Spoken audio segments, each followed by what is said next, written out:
Dios todo lo hizo hermoso a su tiempo.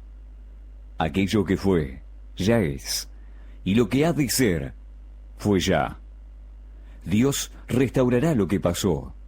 Todo lo que se quiere bajo el cielo tiene su hora.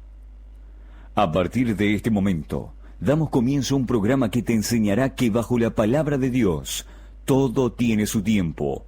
Y en JCB te decimos que es tiempo de esperanza. Tiempo de esperanza en JCB. Cada día de mi vida, ese es mi deseo. Llévame allá, donde sé que habrá paz, donde tengo que callar para escucharte hablar, donde todo es realidad y el tiempo no existe más. Una y otra vez, al estar yo junto a ti, no me puedo contener. Feliz sábado, buen día. Estamos aquí una vez más, un sábado más, conmovidos, alegres del corazón. ¿Por qué? Porque nuestro Señor siempre está dispuesto a mostrarnos el perdón, a enseñárnoslos y a que nosotros aceptemos de su mano, abramos la mano para aceptar el regalo del perdón. Que les vaya bien, espero que hayan tenido buena semana. Una vez más, de 8 a 9 de la mañana estamos en Tiempo de Esperanza. Este programa que es cortito, tiene apenas unos minutos dentro de una hora. Pero nos alegra el corazón porque lo que Dios nos ha hecho vivir a cada uno de nosotros es el sabor de su persona, el perdón mismo en persona, Jesucristo. Jesucristo bendice, se llama esta radio, y la disfrutamos en el 104.9 del dial, desde aquí nosotros hablando, ustedes desde ahí tomando un mate, desayunando, escuchándola. Quien les habla, Walter Buceta. A mi izquierda, Raúl Ibáñez. Buenos días tengan todos, amigos, hermanos, gozosos de poder participar esta mañana en el programa. En la parte técnica, no, él se preparó para saludar porque se pensó que... No, yo hablaba en la parte técnica del otro lado del vidrio. Un señor que ha hecho que nosotros vayamos creciendo en cariño con él. Andrés, gracias Andrés. Gracias, muchas gracias. Y se lo merece de verdad ese gracias. Gracias porque el Señor nos ha dado a conocer cada vez más. Te lo agradezco de verdad. Un trabajador que nos ha hecho sentir que hemos crecido en el tiempo, que Dios nos ha acompañado y hemos crecido también hasta profesionalmente, porque el Señor quiere esto de nosotros. Que demos su testimonio, pero quiere de nosotros lo mejor como personas, con todos nuestros defectos y nuestras virtudes. No con el bonete en el fondo, Él nos tiene de otra manera, nos tiene en su cariño y en su amor, sin indicar lo que somos en falta, o mostrándonos a nosotros únicamente lo que somos, para Él gloriarse con nosotros y que nosotros demos testimonio, si queremos, porque a veces ni siquiera tenemos que hablar, pero uno se siente tan gozoso al lado de Jesucristo que anda por ahí saltando diciendo que es nuestro Salvador, nuestro amigo, nuestro Dios.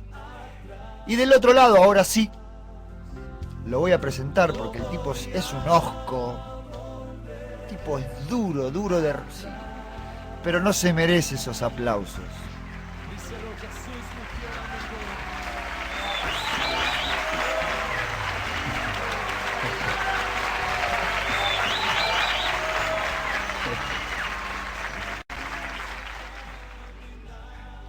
¿Quién es? Es un genio. Es decir, eso, ¿quién es el tipo ahí atrás de la computadora? Jan Navarro. Feliz sábado. Gracias, Jan. Adelante. Bueno, estamos ya con nuestro programa plenamente avanzado, gozosos en el corazón.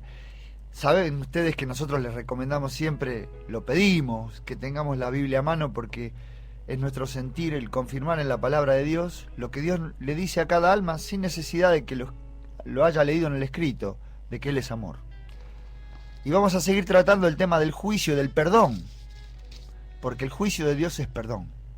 No existe otra posibilidad, porque Él siempre dice que Él quiere de nosotros que volvamos a Él, que nos arrepintamos y vivamos junto a Él para toda la eternidad.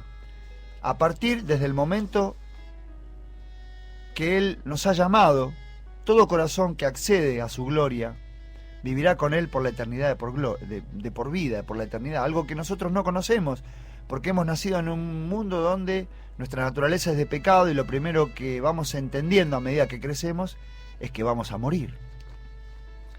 Y ahí nuestro hermano Raúl está en la palabra, buscando, indagando, y nosotros también, acompañando el pensamiento de nuestro hermano que va a compartir una porción de la palabra. Sí, vamos a continuar con el tema de lo que habíamos hablado y comentado y compartido la semana pasada sobre el perdón y el juicio. Recién estaba releyendo la palabra y pues hay que, Walter, que generalmente, a veces, ¿por qué nosotros, lo digo, ¿no? ¿Por qué a veces, cuando hablamos del Antiguo Testamento, primero lo defenestramos como que si ya es una cosa, viste, que ya no existe, que no está, que fue para el tiempo pasado, que fue para los judíos, los hebreos? Sin embargo, cuando hablo del Antiguo Testamento, no me estoy refiriendo solamente a los libros de los profetas, ¿no? Sino a los libros los 5 primeros, el Pentateuco, Génesis, Levítico, Números, Deuteronomio. Son libros que, claro, uno empieza a mirar, pero no tienen una riqueza, por así decirlo, espiritual, porque habla de leyes, de cuestiones legales, ¿viste? formales, claro. Entonces, aparte que tiene que presentar esto acá, pero vos fíjate, yo dije, no tiene nada que ver con lo espiritual, sino, por así decirlo, espiritual, porque habla de leyes, de cuestiones legales, ¿viste? formales, claro. Entonces, aparte que tiene que presentar esto acá, pero vos fíjate, yo dije, no tiene nada que ver con lo espiritual, sin embargo tiene muchísimo que ver con lo espiritual. ¿En serio, Raúl? Sí. Y sabes, y eso es lo que a veces oscurece nuestra visión de lo que es nuestro Padre. Vos sabés, Raúl, mientras hablabas, disculpame que te interrumpa, sí, ¿no? Luego vamos a terminar haciendo la presentación formal de los medios de comunicación, pero ahora, por favor, yo cuando hablabas de esto, viste cuando los chicos, yo lo viví como adolescente, viste cuando juzgás a tu papá, vos decís, qué viejo que es eso, viste, como diciendo, ahora se escucha, no sé, escuchás música dark y yo el otro día le hacía escuchar a los nenes, a unos alumnos que tengo, inclusive hasta a mi hijo, le hacía escuchar Zapatos Rotos, viste, sí. Quique Villanueva. Y los pibes me miraban como diciendo, pero ese de la época del arquero. Yo pienso que toda la religiosidad, inclusive el creyente, aun cuando se cree muy maduro, cuando ve esa situación de los Levíticos, de esos libros, esos 5 libros, bueno, el Génesis por ahí es un poco más leído, pero Levítico, Números, Jueces, Deuteronomio, vos decís, pero ¿qué es esto? ¿Viste? ¿Dónde está lo espiritual acá? Y vos decís, qué viejo, ¿viste? Lo ves como lo veía mi papá yo en la foto de pantalón cambrona, ¿viste? Esas fotos raídas, sepia. Ese es el sentimiento que me llega, ¿no? Y bueno, por eso te digo de que el no meternos y no profundizar en esto, no sé si profundizar, sino a veces no hace falta profundizar, sino leer, interesarse, conocer y saber hacia dónde apunta, oscurece el conocimiento de nuestro Padre. Y esto tiene mucho que ver con el perdón, porque desde el Génesis, desde cuando arranca la palabra de Dios, ahí ya tenemos el perdón de Dios. La actitud del hombre y la actitud de nuestro Padre. Nosotros ante la macana, por ponerle un término más cotidiano, más del que usamos nosotros, y la actitud de nuestro Padre. Entonces se oscurece lo que es el Señor. Entonces terminamos viendo a un Padre, viste, con el ceño fruncido, mirándonos para que a ver dónde cometemos el error para mandarnos al rincón. Y eso se instauró en la sociedad y sigue hoy latente, viste, en la sociedad. Y yo no hablo solamente de la sociedad religiosa, sino de la sociedad en general, porque es muy difícil perdonar. Y cuando digo es muy difícil perdonar, estoy hablando de las cuestiones cotidianas, ¿no? De hechos que vos y yo cometemos unos con otros y chao, ¿viste? Sí, que a veces pueden ser evidentes y tales, de verdad, sí, un error concreto, y a veces es un concepto que tiene, que lo hablábamos antes de abrir el micrófono, es un concepto que tienen las sociedades, y sobre todo las religiosas, donde se ve más, donde el Señor lo expone con más, porque hablábamos esto, en el mundo vos cometés un error y bueno, los demás se disponen a ayudar, de alguna manera vos como lo hiciste el lío, está bien, pero se disponen a ayudarte, pero las sociedades religiosas no, pero está bien, te lo marcan. No, pero igual, está bien, convengamos que puede ser así, pero yo me estoy refiriendo no a la parte religiosa, sino al cotidiano, al diario andar de cómo vivimos nosotros. En el diario andar. No, olvidémonos de la iglesia, de la religión, no. En el diario andar, en tu casa, en mi casa, con amigos. Padre, hijo. Generalmente, viste, el otro día creo que te dije, que inclusive me metí en internet a buscar, viste, la diferencia entre lo que es disculpa y perdón. Porque lo que se utiliza es la disculpa. Hoy día se utiliza, bueno, disculpame, Walter, te ofendí, viste. No se utiliza el perdón, te ofendí.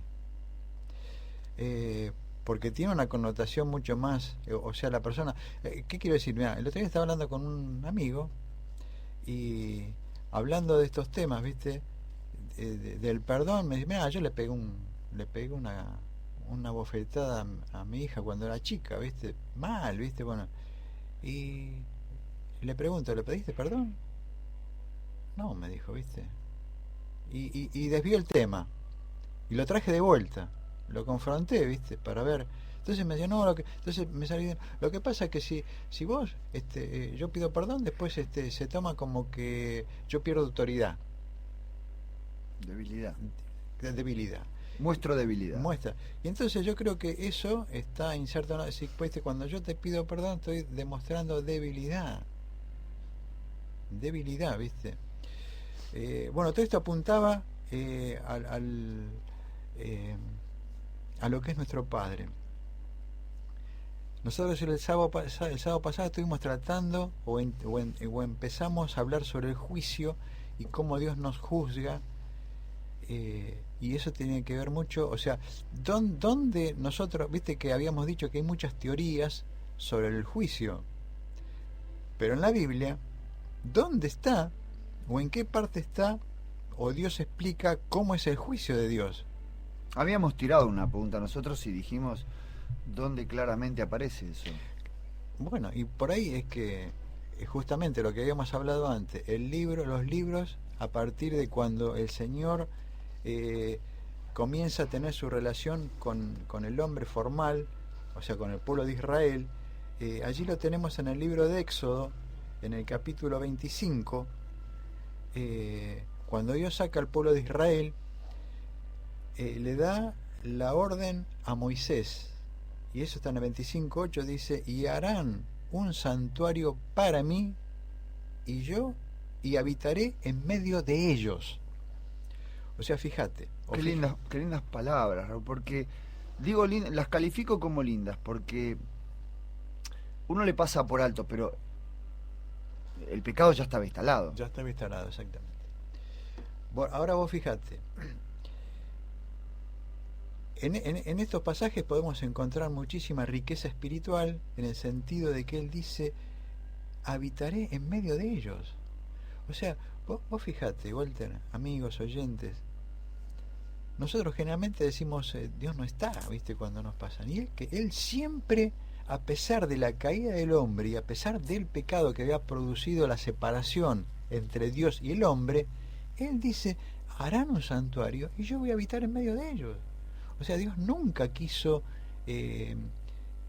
nunca vio al pecador, digo pecador, al hombre pecador, como alguien, ¿viste? Que era ahora despreciado, dejado de lado, no sé qué otra frase puede utilizar, porque el pueblo de Israel desechado. Al contrario, ¿viste? Dios, bueno, yo voy a estar en medio de ellos y les voy a mostrar, porque el santuario tenía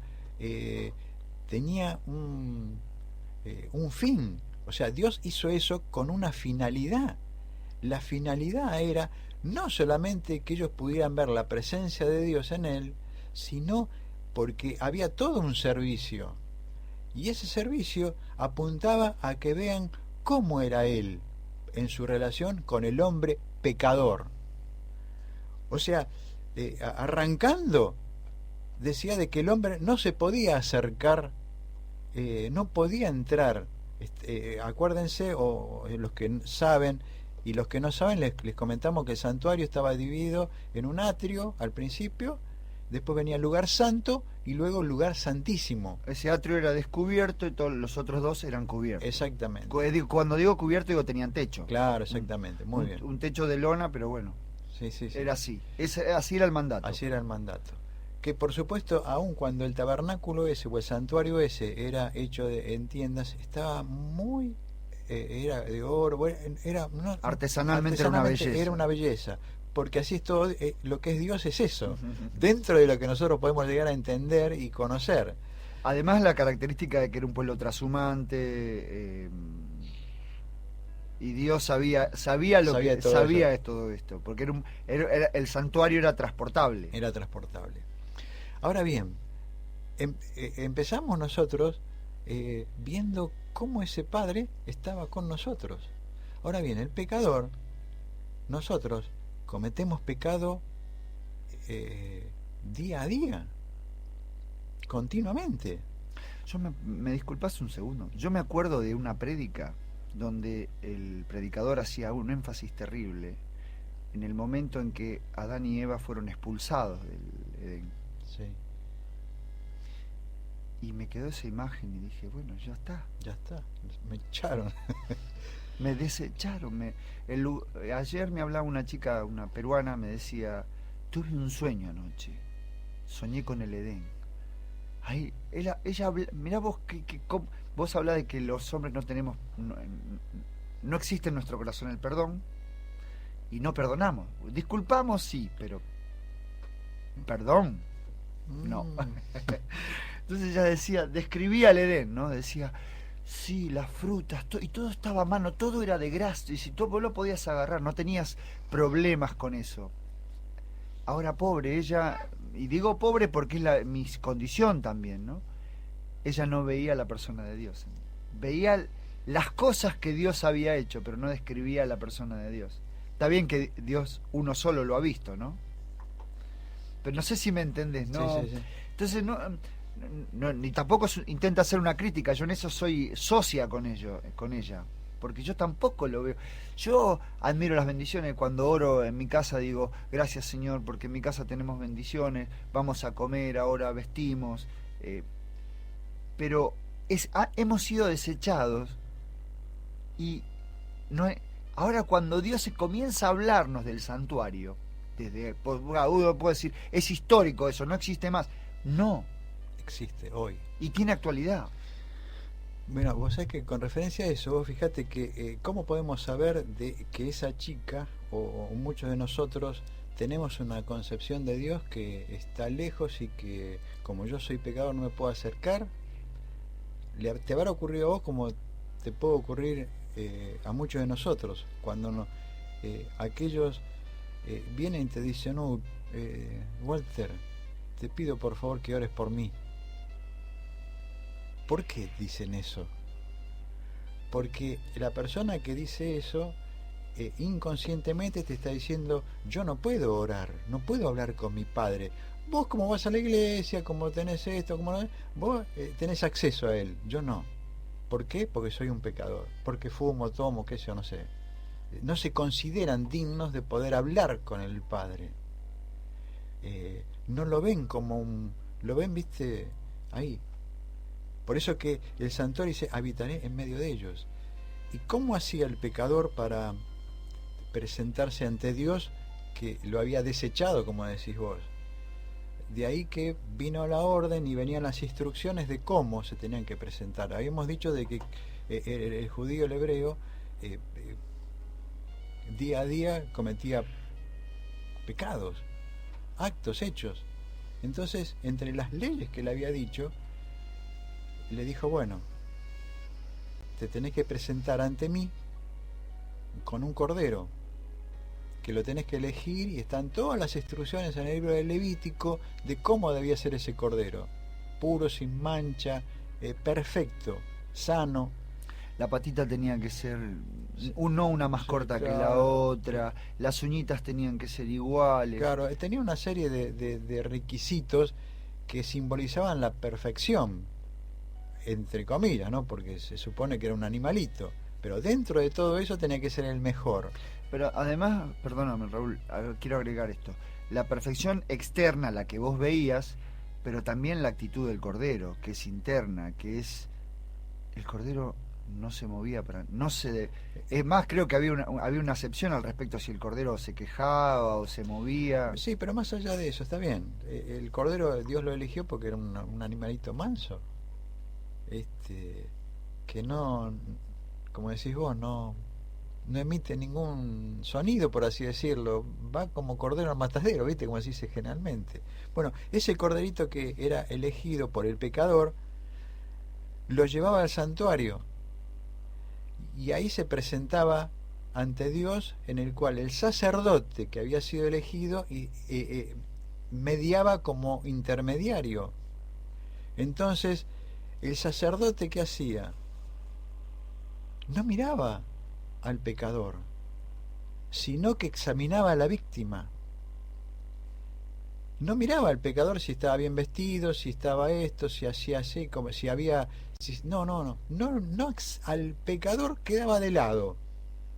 Se dirigía su vista y a examinar minuciosamente ese animalito. Y una vez que el sacerdote decía: está bien, está perfecto, este es el animal, bueno, ahora que él daba la aprobación, el pecador colocaba las manos sobre ese animalito indefenso, sin nada, y confesaba todos sus pecados, o los pecados. ¿Qué hacía después? Los degollaba, los mataba. Y esa sangre era rociada en el lugar santo por el sacerdote. Y así se oficiaba todos los días del año. Todos los días del año venían los pecadores con sus corderos y rociaba. Entonces el santuario estaba salpicado de sangre, estaba por los pecados de todos esos. Ahora bien, el juicio. Sin derramamiento de sangre no hay remisión de pecado. Ahora bien, eso se realizaba todos los días del año. Ahora el juicio, porque venía el juicio en el cual, porque eso era provisorio, por así decirlo, la confesión, pero ahora venía el juicio. Era una causa que día a día iba teniendo esas características. Claro. Se mataban corderos, se aspercaba sangre para remitir los pecados. Claro, es como si... Era un procedimiento permanente. Es como si hoy en la ley de los días, viste, vos, bueno, Walter, acá tenés todo, este es tu prontuario. La sangre que derramaba día a día se iba anotando en los, por así decirlo, en los libros, viste, de la vida de Walter. Entonces todo eso estaba, el perdón que vos habías pedido estaba en el lugar santo. Ahora el juicio... ¿sí? Nunca se entraba si no había sangre. Nunca. Ahora bien, ¿cuándo el pecador podía decir ya está? como nosotros hoy. Porque nosotros hoy estamos todos... Claro, ¿en qué momento finalizaba eso? Porque Claro. ¿qué iba a ser? Claro, permanente. Ahora estamos en lo mismo. Estamos esperando el juicio de Dios. A la actualidad, hoy, en este hoy, momento, en este momento. este tiempo.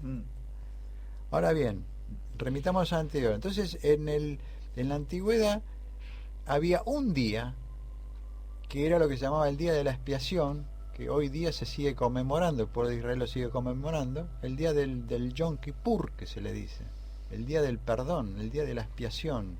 Eso se hacía una vez al año. ¿Y qué ocurría? El sumo, no el sacerdote, el sumo sacerdote entraba en el lugar santísimo y oficiaba. La norma estaba allí.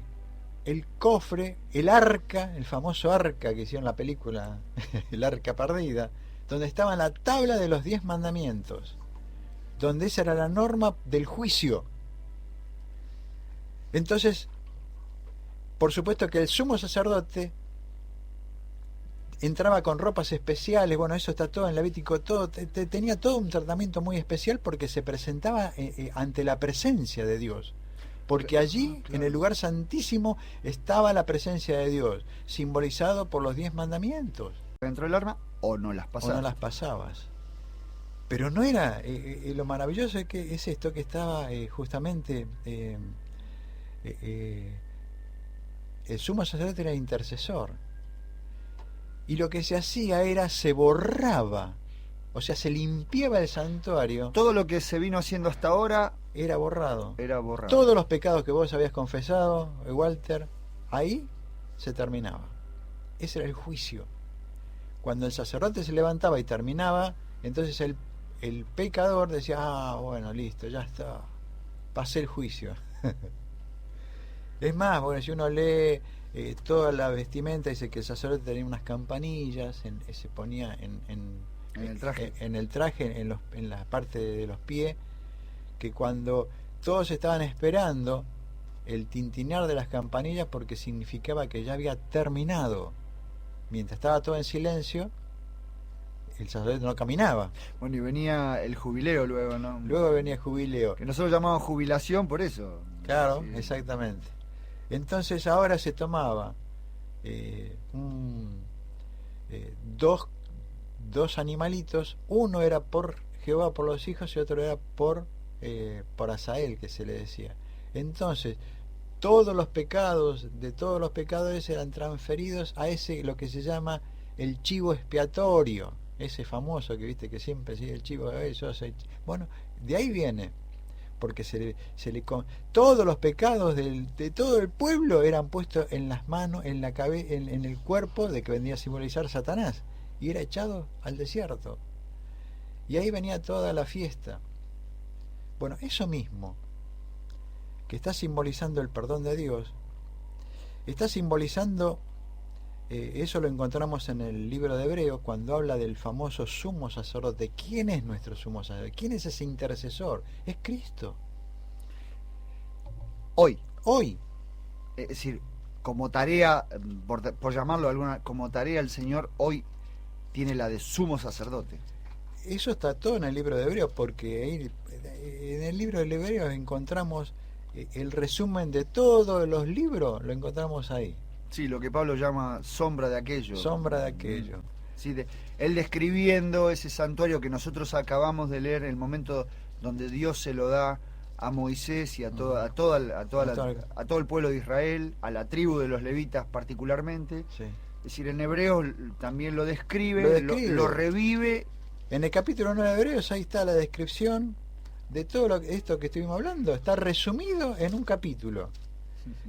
Y va resumiendo, el capítulo 4 habla del gran sumo sacerdote, porque tanto teniendo un gran sumo sacerdote que traspasó los cielos, Jesús el Hijo de Dios, retengamos nuestra perfección, porque no tenemos un sumo sacerdote. Ahí está descrito, ahí empieza la descripción de Jesús como el gran sumo sacerdote. ¿Y qué importancia tiene? Tiene muchísima importancia, porque este Jesús ya pasó a ser, si bien nosotros, amigos, hermanos, tenemos miles de problemas por esta vida de pecado. Sí. Pero uno, la tranquilidad y el descanso que tenemos o debiéramos tener es esta, de conocer y saber que tenemos un sumo sacerdote que está intercediendo en el santuario celestial, figura de aquel verdadero, eso está en el libro de Hebreos, búscalo, que se presentó ante Dios por nosotros, por vos. O sea que el sacerdote ya lo observó, lo miró, lo calificó, dijo, sí, es aprobado, fue muerto en la cruz del Calvario, derramó su sangre, limpió y lavó nuestros pecados, y ahora... Y ahora está intercediendo por nosotros. Por eso que nosotros hemos hablado la semana pasada que se nos hace muy difícil hablar sobre el juicio por nuestra concepción católica, que está extendida a todas las iglesias. Cuando decimos católica hablamos de la concepción natural del hombre, no nos referimos exclusivamente claro, a la iglesia. A la iglesia, claro, claro, sí, porque hablamos de tradiciones humanas. Exactamente. Por eso, viste, que decimos, viste, cuando uno habla de juicio, temblamos porque yo me tengo que presentar ante Dios, viste, y la pucha, viste, uno sabe, nosotros sabemos, nuestra conciencia nos marca. Zafé. Bueno, entonces, pero acá, la noticia es esta. ¿Cuál? Que no estamos en el tribunal nosotros sentados y estamos frente al juez. Como aquel pecador que el sacerdote no mira al pecador. No mira al pecador. Y el sumo sacerdote está intercediendo por vos y por mí. Entonces, eso tiene muchísima importancia porque ahí vemos el perdón de Dios, que no lo podemos entender. Porque yo no tengo disculpas por mis pecados. Mi conciencia y esa ley denuncian en mi conciencia de que yo no tengo manera de... No tengo manera de zafar. De volver a ver a Dios. No. ¿Y la norma cuál es? Los 10 mandamientos. Esos 10 mandamientos que todo el mundo dice, no, ya no está uno, que uno sirve, el otro no sirve, no, pero este coso está, el otro mandamiento no está. Eso me hace acordar que en la época de la política, cuando se hablaban de las leyes, viste, uno toma una parte y el otro toma la otra parte, viste, va tomando lo que más le conviene, por así decirlo, para poner, esto me sirve, el otro no me sirve. Entonces, mi querido amigo y hermano, uno descansa en saber el perdón. No estriba. Dios no nos perdona por algo que nosotros hicimos o hacemos. Bueno, o haremos. No es algo, no es una actitud, una conducta o algo que yo pueda hacer para con Dios para que Él me justifique y me perdone. Y aún más, Dios no espera eso de mí. No, y justamente por eso es lo que hizo Él en la cruz del Calvario. O sea que si bien es cierto, el perdón es gratuito para nosotros. Si hablamos nosotros, de pago, de costo. De costo. ¿Sí? De lo que costó. Nosotros es gratuito, pero para el hombre, para Dios, le costó la vida a Él mismo. Por eso que la vida y estar sujeto a la condición de carne, humano. En un momento determinado vamos a hablar la muerte en la cruz. O sea, ¿quién mató a Cristo? Porque hubo alguien que mató a Cristo. El sumo sacerdote. Solamente el sumo sacerdote podía matar al cordero, no había otro. ¿Y cómo lo hizo? Ahí después vamos a ver el gran misterio, porque en la cruz del Calvario estaba Cristo hombre y el sumo sacerdote. Y el sumo sacerdote levantó cuando dijo, hecho está, consumado es, entrego mis manos. Ahí él estaba, el sumo sacerdote estaba, él mismo, por su palabra, estaba muriendo el cordero. Y fíjese, bueno, pero está bueno que lo expliques, porque es una figura difícil. ¿Por qué? Porque son muchas cosas. Sí. Son muchas cosas cumplidas, hechas en una sola persona. Una sola persona. Cristo. Entonces, Cristo. Por eso que lo grandioso, lo maravilloso es cuando decimos esto. Yo antes dije, tenemos miles de problemas, tenemos dificultades económicos, sociales, que de hecho el Señor está Pero hay algo que es mucho más importante y por lo cual está intercediendo, es por mis pecados, por tus pecados, por lo que nos agobia, por eso, por la culpa. Y como el perdón nosotros no lo tenemos, es muy difícil inclusive aceptar el perdón de Dios. Porque nosotros decimos sí, pero aceptar el perdón de Dios no es tan simple.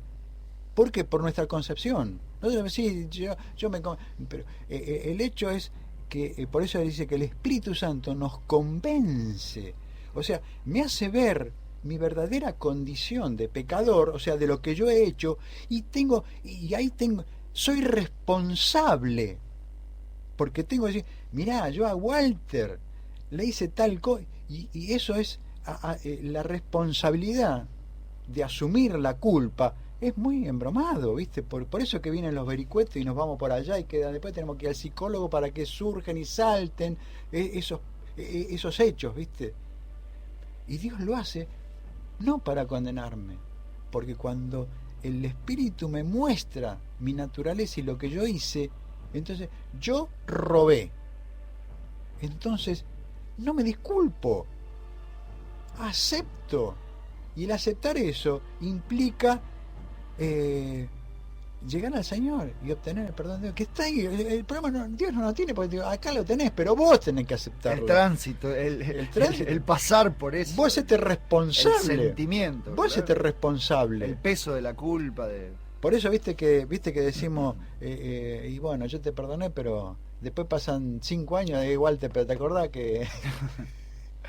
Te perdono, pero no olvides. Señor, está maravilloso que cuando cayó Adán, que dijo, ¿dónde estás tú? Hoy nos sigue buscando y nos sigue buscando y te sigue buscando, nos sigue buscando. ¿Para qué? Para salvarnos de nosotros mismos. Y nosotros, por eso te digo, tenemos una... En el libro, el padre de la fe, Abraham, cuando va a sacrificar a Isaac. Ahora vos fijate, cuando levanta el cuchillo, Dios le dice no. ¿Y qué le dice Dios? Yo proveeré. Jehová se proveerá. O sea, él mismo. El hombre no servía. Isaac no servía.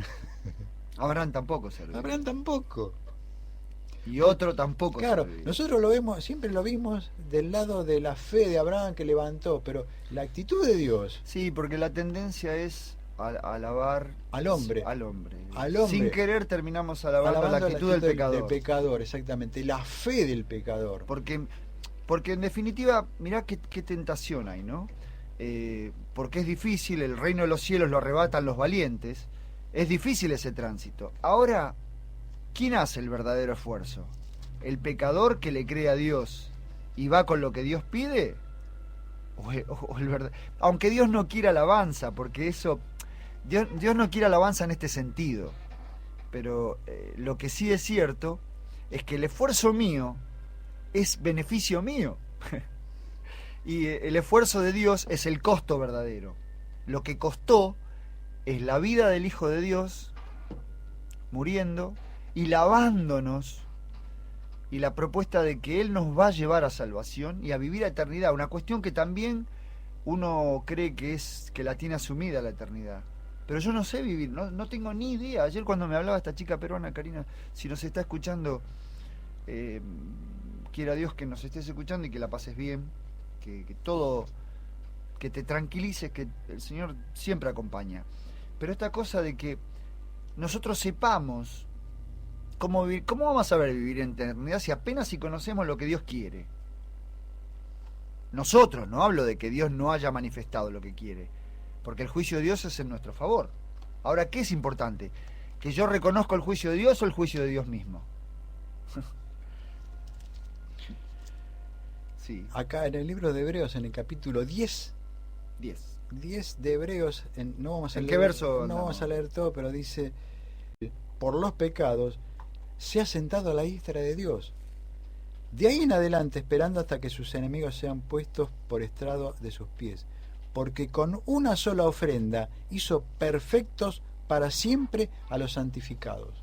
Fíjate. O sea que con una sola vez nos santificó para siempre. nos hizo perfectos. Y viste, nosotros estamos luchando en esta tierra por ser perfectos, por seguir a Dios y imitarlo en nuestras actitudes. Fíjate, todo lo basamos en actos de conductas, que no quiere decir que tengamos buena conducta, pero ese no es el fin. No es el fin. Nadie quiere decir que salgamos a matar, Claro, salgamos a robar, o que digamos malas palabras, o que no hagamos. No. Pero nosotros lo ponemos como fin en las buenas conductas. Yo ahora entro en la iglesia y ahora tengo que empezar a ser buen santo, empezar a hacer hechos y actos, y la iglesia me lo pide. De hecho, recién antes de abrir el micrófono hablábamos al respecto de eso. ¿Por qué me miras así, Raúl? Me mira el tipo como diciendo, ¿qué vas a decir? Lo voy a abrir porque mi corazón abre de mi hermano y yo lo voy a abrir. Gracias. De hecho, cuando termina en tal tontería el tema, que vos haces algo que está bajo las normas comunes de las relaciones de los seres humanos, y los tipos te dicen, no, hiciste mal, vaya al fondo con el bonete de burro. Y terminás así. Y la concepción es humana, no es divina. ¿Por qué? Porque mientras hablabas del santuario, uno está a la espera de que Jesucristo vuelva. Y esperamos que vos también estés a la espera de que Jesucristo vuelva y creas que Él es nuestro sumo sacerdote y que ya ha pasado por el atrio inicial, muriendo, derramando su sangre, limpiando y lavando mis pecados. Que nosotros creamos esto. Y que Él es nuestro sumo sacerdote y ya pasó todas esas instancias y hoy está frente al Padre presentándonos a nosotros mismos como Él mismo, como santos y limpios. Ahora, ¿qué pasa? Yo me acordaba de esto, mientras hablabas de las campanitas y la campana que está por tocar nuestro Señor, aquella grande que tomaba el sumo sacerdote y hacía el ruido para que el pueblo empezara el jubileo, que todavía no se va a dar y no sé cuándo, porque los tiempos están en manos de ¿quién? De Él. Ahora yo me decía mientras pensaba, porque Él está en carne, está como un hombre, ¿no? Yo pensaba en esto, ¿no? Él está esperando, y pensaba en lo que le dijo a los discípulos. Espero volver a comer esta cena con ustedes. ¿Cómo mi corazón tiene ganas de volver a comer esta cena con ustedes? Él espera y nosotros esperamos. Él tiene ganas de volver a estar con nosotros. Y nosotros confundimos, hablando en criollo, erramos el vizcachazo. Yo también, hermanos, por favor, no piensen que desde este micrófono me paro en un púlpito a decir, no, vos pecador, no, yo tengo el mismo problema. Ahora lo que te queremos alentar es que levantemos la cabeza, porque nuestro Señor está como sumo sacerdote presentándonos como limpio. Lo mismo que le dijo a Josué, mira que tú eres limpio como la blanca nieve. Y nosotros depositamos los ojos en nosotros y no, como dijera Lutero, cuando me miro a mí no encuentro nada, no veo manera de salvarme. Cuando lo miro al sumo sacerdote, a Cristo, no hallo manera de perderme, no encuentro manera de perderme, voy a la eternidad seguro. Ahora cuando me miro a mí, o miro al pastor, o lo miro a Andrés, digo, chao, sonamos, vamos todos presos a muerte, y a la muerte que murió Cristo.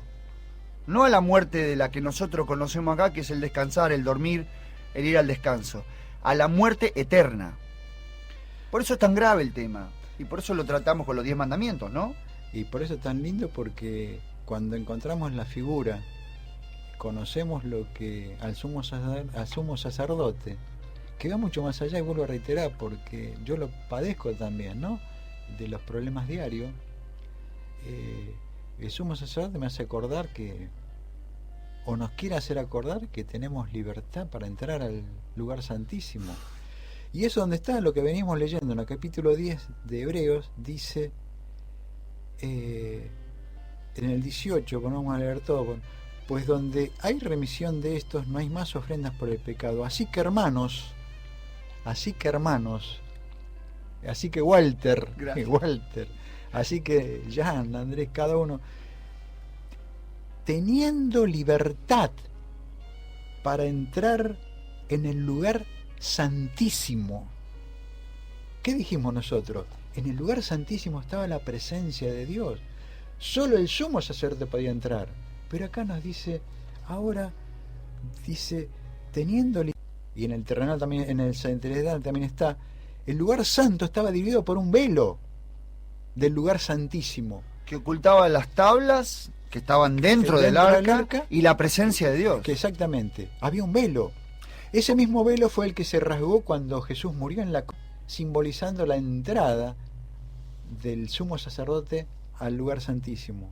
Entonces dice, y teniendo un gran sacerdote sobre la casa de Dios, ahí te dice esto, Walter, acerquémonos con corazón sincero, en plena certidumbre de fe, purificados los corazones de mala conciencia y lavados los cuerpos con agua pura. Mantengamos firme sin fluctuar la profesión de nuestra esperanza, porque fiel es el que prometió. Y fíjate acá, esto viene ahora para lo de hoy. Lo que vos decías del bonete.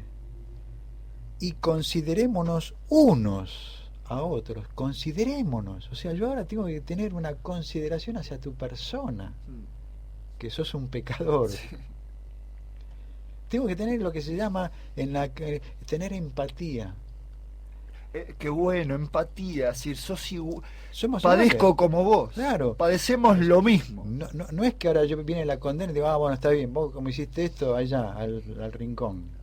Yo estoy en mejor condición que vos. Vos. Exactamente. Y tengo la potestad de decir, mirá, no hagas esto, no hagas lo otro. Bueno, pero dice, y considerémonos unos a otros. ¿Pero por qué dice? Ahora que vos ves esto, que ves el perdón, cómo yo te quiero, qué es lo que hice, que vos no hiciste nada, y que todo lo hice por vos, ahora considerá vos, ahora vos, que viste tu pecado, que te hiciste responsable de tus actos, que vos en un momento determinado rompiste un vaso, ahora cuando tu esposa rompa un vaso, considerala, puse ese ejemplo, sí, considerala. Sí. Gráfico, muy gráfico. Nosotros hacemos todo lo contrario.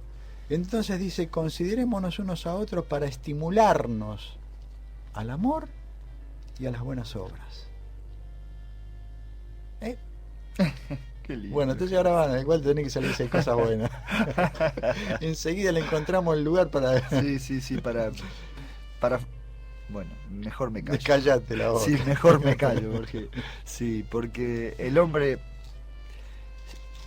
De lo que ha pasado, de estos 6.000 años de pecado que hemos vivido, uno anda por la calle. Yo ayer andaba en Capital Federal y no puedo decir, Señor, ¿cuándo va a terminar esto?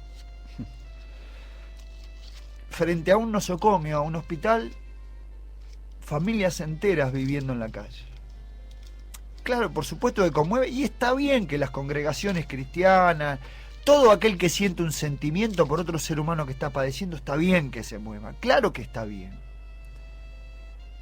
Pero lo importante para el hombre, sí, primero habrá que darle de comer, habrá que vestirlo, habrá que alentarlo, habrá que animarlo, habrá que tratarlo de reavivar, pero lo primero que tiene que ver Walter es que sus pecados están perdonados, que su condición está perdonada. Por eso tengo empatía con mi hermano Jan, por eso tengo empatía con mi hermano Andrés, con mi hermano Javier, aquel que estaba antes de atrás del vidrio y ahora no lo veo y hace rato y lo recuerdo. Y con vos que estás del otro lado del micrófono, que no te conozco, con aquellos que nos escribimos por el Facebook, por cualquier otro medio que nos comuniquemos cristianos, tenemos empatía. Terminamos, Walter, con... Sí, se nos está yendo el tiempo. Sí. Bueno, mira, vos hablaste de la cena de los acordes. Terminamos con esto. Apocalipsis capítulo 19, 9. Y el ángel me dijo, escribe, bienaventurados los que son llamados a la cena de las bodas del Cordero, y me dijo, estas son palabras verdaderas de Dios. Yo me postré a sus pies para adorarle, y él me dijo, mira, no lo hagas. Yo soy consiervo tuyo y de tus hermanos. O sea que el ángel le dijo eso a Juan. Yo soy consiervo tuyo y de tus hermanos que retienen el testimonio de Jesús.